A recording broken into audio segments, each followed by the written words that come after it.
Hello super hero lovers, আজ আমি আপনাদের জন্য নিয়ে হাজির হয়েছি ডেয়ারডেভিল সিজন 1 এর এপিসোড 6 ও 7 এর এক্সপ্লেন নিয়ে। এর আগের সবকটি এপিসোডের এক্সপ্লেন চ্যানেলে রাখা আছে, যদি আপনারা দেখে না থাকেন তো আগে সেগুলো দেখে নেবেন। আর এদিকে চলুন শুরু করি আজকের এই নতুন ভিডিওটি। আজকের এপিসোডে শুরুতে দেখানো হয় যে পুলিশরা ম্যাট, মডক ও লাদামিরকে ঘিরে ফেলেছে, আর ম্যাট পুলিশগুলোকে মেরে লাদামিরকে নিয়ে পালিয়ে গেছে।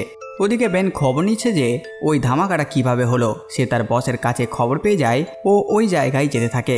আর জেমস ও উইলসন একসঙ্গে। উইলসন জেনে গেছে কেন ওই কালো মাস্কওয়ালা ব্যক্তি তাকে মারতে চায়, তাই সে তাকে মারার প্ল্যান বানাচ্ছে। ম্যাট ওদিকে ভাদামিরকে এক ঘরে নিয়ে যায়। সে তাকে ফিক্সের ব্যাপারে জিজ্ঞেস করে। সেই লোকটিকে গুলি লেগেছিল, তাই সে আবল তবল বকে। তাই ম্যাট তাকে বলে সে যদি তাকে বলে দেয় তাহলে তারা মিলে অ্যান্টনির মৃত্যুর প্রতিশোধ নিতে পারবে। ওদিকে ফগি ও ক্যারেন এক মহিলাকে হাসপাতালে নিয়ে যায় ক্লিয়ার কাছে। ক্লিয়া তখনও তাদেরকে চিনত না। আর তখনই ম্যাটের ফোন আসে। সে ক্লিয়াকে বলে কাউকে যদি গুলি লাগে তাহলে তাকে কি করে বাঁচানো যাবে। ক্লিয়া বলে এটা অত সহজ নয়, আর তাকে জিজ্ঞেস করে তার আশেপাশে কি সব জিনিসপত্র আছে। ম্যাট বলে লোহার রড, স্টিক ও ফ্লেয়ার্ড। ক্লিয়ার কথা মতো ম্যাট লাদামিরের চিকিৎসা করছিল। লাদামিরের খুব কষ্ট হচ্ছিল, তাই সে চেঁচাচ্ছিল। তখনই তার আওয়াজ শুনে এক পুলিশ সেখানে আসে। ম্যাট তাকে মারে ও তাকে বলতে বলে যে ওখানে সবকিছু ঠিক আছে, কিন্তু সে তার ওয়াকিটকিতে বলে দেয় কালো মাস্কওয়ালা লোকটি ওখানেই আছে। তাই সব পুলিশগুলো ওখানে চলে আসে, আর ইতিমধ্যে বেনও চলে আসে। বেন আসায় উইলসনের খুব রাগ হয়, কারণ পুলিশ ও উইলসন মিলেছিল আর তারা ঠিক করেছিল যে তারা বাদামিরকে মেরে দেবে। কিন্তু বেন এক সৎ রিপোর্টার, তাই উইলসন একটি নতুন প্ল্যান বানায়। উইলসন তার রিপোর্টারগুলিকে ওখানে পাঠিয়ে দেয়। ম্যাট লাদামিরকে আবার উইলসনের ব্যাপারে জিজ্ঞেস করে। লাদামির বলে উইলসন খুব কমই তাদের সামনে আসে। আর ম্যাট আরও কিছু বলতে বলে। সে বলে এটা জানতে হলে তার অ্যাকাউন্টেন্টকে ধরতে হবে। ম্যাট ওই অ্যাকাউন্টেন্টের নাম জিজ্ঞেস করলে লাদামির তাকে মারে, আর তাদের জোরদার লড়াই শুরু হয়। আর ছাদ ভেঙে গিয়ে তারা নিচে পড়ে ও জ্ঞান হারিয়ে ফেলে। ম্যাটের জ্ঞান ফিরলে সে দেখে লাদামিরের আরও আঘাত লেগেছে, আর ম্যাট তার কাছে কিছু জানতে পারেনি। আর ম্যাট তাকে বাঁচানোর চেষ্টা করে। বাইরে সব পুলিশ ও উইলসন আসে ওদের দুজনকে ধরার জন্য। উইলসন ম্যাটের সাথে কথা বলে পুলিশ এসে ওয়াকিটকিটির সাহায্যে সে ম্যাটকে তার দিকে আসার জন্য বলে। কিন্তু ম্যাট একজন ভালো ব্যক্তি, তাই সে বলে সে তার সাথে হাত মেলাবে না। ওর তাকে মারার হুমকি দেয়। উইলসন ফোন কেটে দেয় ও পুলিশকে তাকে মারার জন্য বলে। আর সবকিছু রেকর্ড হচ্ছিল আর টিভিতে দেখানো হচ্ছিল, তাই সবাই এটাই ভাবে যে ওই কালো মাস্কওয়ালা ব্যক্তি খারাপ লোক। ক্লিয়া যখন এই সব কিছু টিভিতে দেখে সে ম্যাটকে ফোন করে আর সব বলতে লাগে। ম্যাটও জানায় যে ওখানে কি হয়েছে। ও তাকে নিজের খেয়াল রাখতে বলে। ও ফোন কেটে দেয়। এরপর ম্যাট সুরঙ্গে ঢাকনা খোলার চেষ্টা করে, সঙ্গে লাদামিরও। আর সব পুলিশ আসে ও দেখে ওদের সাথী পুলিশ এখানে বাঁধা আছে। আর তখন তারা ওকে মেরে ফেলে আর বাইরে সবাইকে বলে দেয় যে মাস্কওয়ালা লোকটি পুলিশটিকে মেরেছে। তারা এটা এই জন্যই করছিল যাতে সবাই কালো মাস্কওয়ালা লোকটিকে খারাপ ভাবে। ম্যাট ও লাদামির পালাতে লাগে। লাদামির ভালো করে চলতে পারছিল না, আর তখনই সেখানে পুলিশগুলো চলে আসে। কিন্তু ম্যাট ওদেরকে মারে। এরপর লাদামির ম্যাটকে সেখান থেকে চলে যেতে বলে ও সে বলে সে এখানে পুলিশদের আটকাবে। ও সেই ওই অ্যাকাউন্টেন্টের নাম বলে দেয়। কিন্তু ম্যাট লাদামিরকে একাই ফেলে যাচ্ছিল না। লাদামিরের জোর করার জন্য ম্যাট চলে যায়, আর ওখানে অনেক গুলির শব্দ হয়। আর এই পর্বটি এখানে শেষ হয়ে যায়। পরবর্তী পর্বে আমরা দেখি একটি লোককে যে তার বন্দুক নিয়ে গুলি চালাচ্ছিল। সে যে লোকটিকে মারছিল তাকে জিজ্ঞেস করে ব্ল্যাক স্কাইয়ের ব্যাপারে। প্রথমে ও কিছু না বলায় সে তাকে আঘাত দেয়, তাই সে বাধ্য হয়ে বলে ব্ল্যাক স্কাই নিউ ইয়র্ক গিয়েছে। এরপর সে তাকে মেরে ওখান থেকে চলে যায়। ওদিকে ম্যাট, ক্যারেন ও ফগি কালো মাস্কওয়ালার ব্যাপারে আলোচনা করছিল। ফগির কথাবার্তায় বোঝা যায় ফগি ওই কালো মাস্কওয়ালাকে পছন্দ করে না, কারণ তার জন্য ওর ও ক্যারেনের ডেট খারাপ হয়েছিল। কিন্তু ক্যারেনের তাতে কোনো মাথা ব্যথা নেই। ফগি ও ক্যারেন চলে যায় ও ম্যাট কিছু ফাইল পড়ে।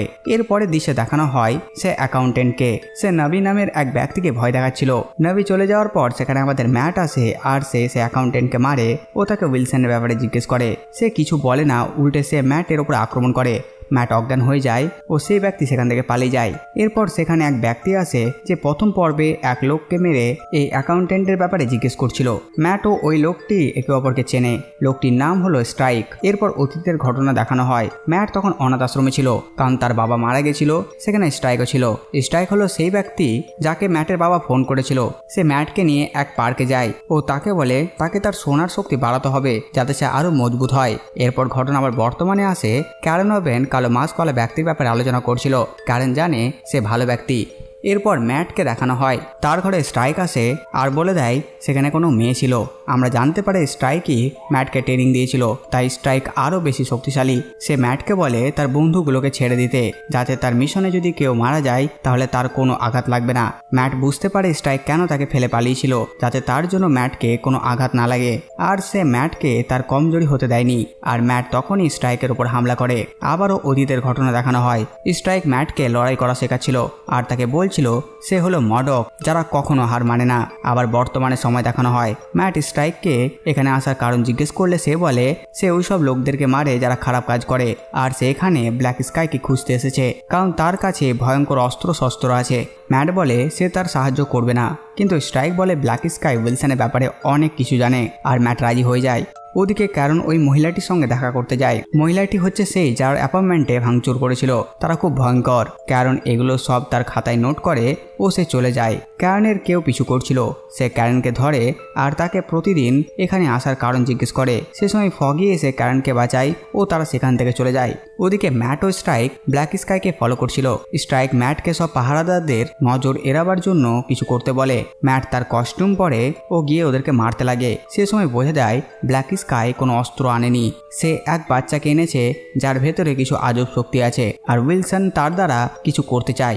স্ট্রাইক বাচ্চাকে মারার জন্য একটি তীর মারে। ম্যাট বুঝতে পেরে বাচ্চাটিকে বাঁচিয়ে নেয়, আর উইলসনের লোকজন বাচ্চাটিকে নিয়ে পালিয়ে যায়। আবার ঘটনা অতীতে আসে। স্ট্রাইক ও ম্যাট প্র্যাকটিস করছিল। তখন ম্যাট নিজে একটি ব্রেসলেট তৈরি করে স্ট্রাইককে দেয়। ও স্ট্রাইক সেটি ভেঙে দেয়। ও বলে কারো প্রতি কোনো দরদ রাখলে চলবে না। এতে ম্যাট খুব দুঃখ পায়। ঘটনা আবার বর্তমানে আসে। ম্যাট তার বাড়ি আসে। ও স্ট্রাইককে আবল তাবল বলে বাচ্চাটিকে মারার জন্য। স্ট্রাইক বলে সে ওই গাড়ির পিছু নিয়েছিল। ওই বাচ্চা সমেত ওই গাড়িটি যার সে পিছু নিয়েছিল সে সবাইকে মেরে দিয়েছে। এটা শুনে ম্যাট রেগে যায় ও তার সঙ্গে লড়াই করতে থাকে। ম্যাট স্ট্রাইককে হারিয়ে দিয়ে তাকে ওই শহর ছেড়ে চলে যেতে বলে। স্ট্রাইক তার কর্ম দেখেও তাকে বাহবা দেয় ও তার ছড়িটি তাকে দিয়ে চলে যায়। এরপর কারণ ফগিকে নিয়ে বেনের কাছে আসে ও তাকে তাদের প্ল্যানে সামিল করে নেয়। তারা আলোচনা করে ইউনিয়ন এলিয়েনের প্রধান ও মাস্কওয়ালা ব্যক্তি দুজনেই ওরা শত্রু, আর মাস্কওয়ালা ব্যক্তি ভালো কাজ করার চেষ্টা করে। ওদিকে ম্যাট তার ঘর সাফ করতে করতে ওই ব্রেসলেটটি পায় যেটা সে স্ট্রাইককে দিয়েছিল। তার মন খারাপ হয়ে যায়। ওদিকে স্ট্রাইক এক রহস্যময় ব্যক্তির কাছে যায় ও তাকে বলে তাদের আর ব্ল্যাক স্কাইয়ের পেছনে যাওয়ার দরকার নেই। ও রহস্যময় ব্যক্তি তাকে ম্যাটের ব্যাপারে জিজ্ঞেস করে। সে বলে সে এখন অনেক মজবুত। কখনো কখনো সে ইমোশনাল হয়ে পড়ে। আর এই পর্বটি এখানেই শেষ হয়ে যায়। তো বাস বন্ধুরা, এই ভিডিওর সাথেটুকুই। তোমরা কমেন্ট করে জানাও ভিডিও তোমাদের কেমন লাগলো। সাথে সাথে আমার এই কাজই তোমাদের ভালো লাগে ভিডিওটি লাইক চ্যানেল সাবস্ক্রাইব করে দেবে। তো আমি আসলে নতুন ভিডিও নিয়ে প্রিন্স সালমান, তোমরা দেখছিলে বাংলা মুভিজ।